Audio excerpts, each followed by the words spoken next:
Is it just me, or is the indie market on the Nintendo Switch like completely blowing up? It seems like every time I turn around, there's another banger being released that people are saying, oh, you gotta check this one out. Well, I have checked out a ton of indie games, as you guys all know, it's sort of my bag, but I haven't even talked about a lot of them. So today we're gonna be talking about UFO 50, Fruitbus, and Deltarune. I know, very late to talk about Deltarune, although it was the first Switch 2 game I purchased, at least on the eShop anyway. But if you love indie games, if you love video games, if you love Nintendo content, whatever, please hit that like and subscribe button and help this channel grow. Let's start off with probably the biggest indie game released on the Switch recently, and that would be UFO 50. This one for me has been actually a really difficult game to review, not only because it is like 50 games, and technically I don't feel great about reviewing a game unless I've beaten it, and let me tell you, I've only beaten a couple of these games because they are just so damn difficult. Now, it doesn't mean that it's not enjoyable. There's a lot of really fun games in this collection. There's also some that I don't really love, but going into it, this was seen like this big drop that everyone was super excited for.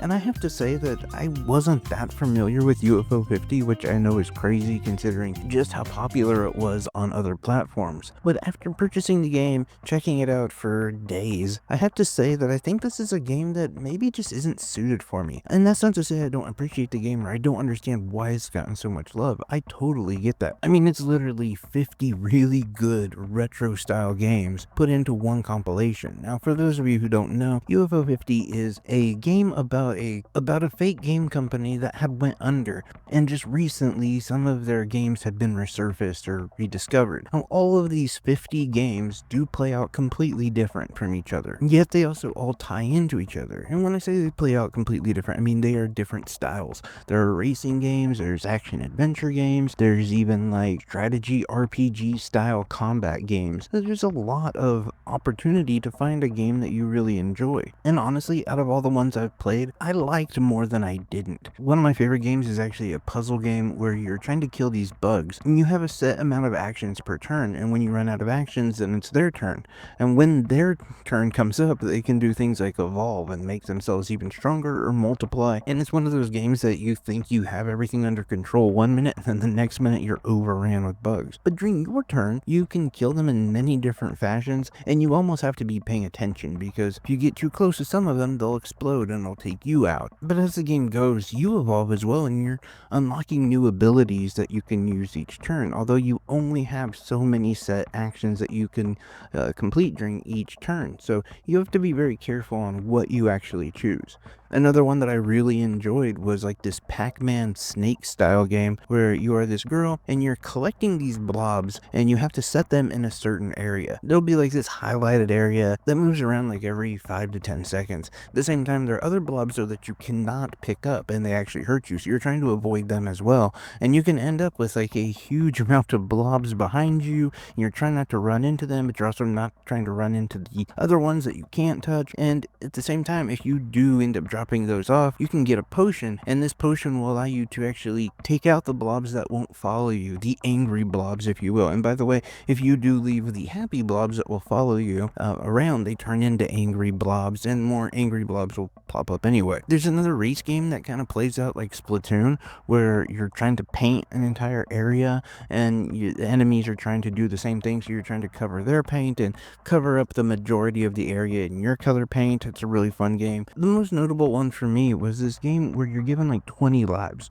and these 20 different lives play out through almost like different cloned soldiers, and they all have different abilities. You can turn yourself into stone, you can sort of make yourself a dart that becomes a stepping board, if you will, and then you can blow yourself up. Now, there are also other skills that you will unlock as you go forward. The main catch is whenever you use one of these skills, you use one of the lives, because the skills will essentially kill you, but you have to use them. It's the only way to get through the level. So the main goal is not to get through this whole level untouched, but it's to use as few lives as possible to navigate the area. I think it's a really crazy cool idea, and it kind of puts me in mind of like how a retro game and a roguelike might kind of interact with each other. I don't know. It's a very interesting game. It's just a very smart idea. It's really cool. Really enjoy it. But essentially, when you beat all of these games, you unlock a 51st game. I personally have not done that. I haven't beaten most of the games in this. In fact, the games that I just mentioned, which were more of my favorite games, I haven't beat them at all.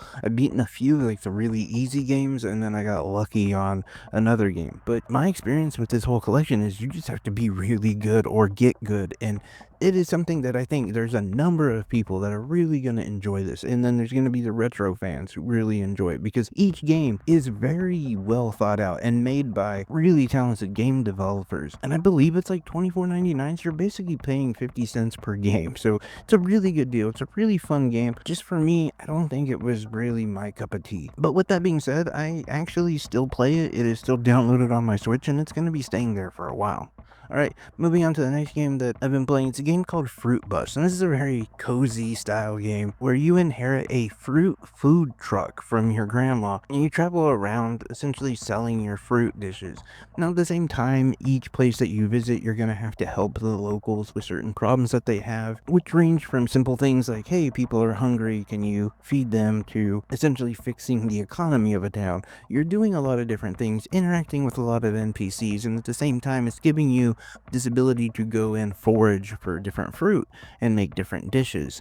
And you will, of course, collect money, and then this money goes into different upgrades that you can use, different tools, and different things that'll help you out, as well as to expand your kitchen. But the main reason why you're doing all of this, why you're helping people, why you're trying to get the word out, is not for money. No, it's all for your grandma. This food truck was like your grandma's pride and joy, and known for it. Well, unfortunately, your grandma had passed, and so the one thing that she requested you do is to have this last meal, this last get-together, celebration of her, if you will, at one of her special spots. So she gave you a list of different people that you need to find and invite them. And so all of them all pretty much want to go because they loved your grandma, but they need help with other things before they can go to this last celebration. I personally enjoyed this game. If I'm honest, I really didn't need the story. The actual gameplay is what did it for me. It's just a lot of fun exploring, trying to cook new dishes, and all of that. The storyline itself is fine. It's what it is. To me, it got to be a little cringy, but whatever. For me, I would definitely say it's worth it. It's a really fun experience, and I enjoyed my time with it. Finally, I wanted to talk about Deltarune, as I have thoroughly enjoyed this series. This is a series that I had kind of missed out on somehow. I don't know how this flew under my radar. Now, don't get me wrong, I've heard of Deltarune. It was just always one of those games that I figured, well, I'll pick it up later, I'll try it later.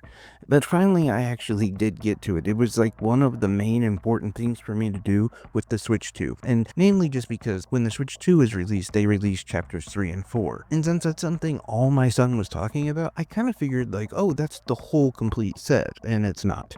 There's going to be more chapters coming forward, but it really did give me that chance to catch up, and it is such a innovative, smart, well-written game. I mean, the characters, they really come alive, and it's just all due to the writing. The graphics are very simplistic pixel art, but when you combine them with these unique characters, this great dialogue, it just pops. I mean, it is a fantastic series. It's one of those games that I would think about after I was done playing, or, just like in the middle of the day, I'd be thinking like, oh, I wonder what happens with this character. I wonder how I can get over this obstacle without using violence. Because you see, you can go just full genocide route in this game, or you can go full pacifist, or you can meet somewhere in the middle. But if you want the best ending, you want to go full pacifist, which means you don't do any damage to any enemies.